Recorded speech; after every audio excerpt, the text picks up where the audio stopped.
Macam ulai kau besang. Ai dah belum minyak, berai anak minyak. Dah boleh main anak minyak.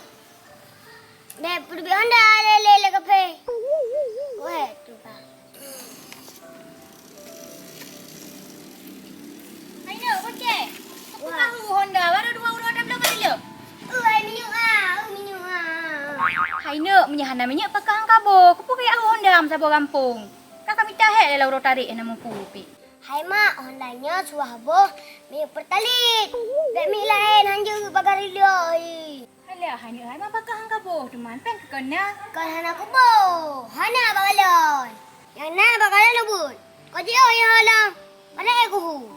Alah, hai bocah hai. Kakak mahana. Kacau anak-anak kau publok ke deh. Kau fikir Honda lo minyak tan. Nah Honda tan minyak sama aja. Yang relong mak kan? Bagalau ubut na pertalit. Bagalau raya ke yana nanti puro ni mak. Alah, hai dek hang aku tong long yang proyek go. Hai mama fikir tu buat tingkatnya. Kah apa kata mayang ha? Kadang mau bagalau ubut. Kadang malaikat putra minyak pertalit ya. Mereka malaikat putra payah cak aman. Sedangkan bagalau raya ana. Hai bocah hai.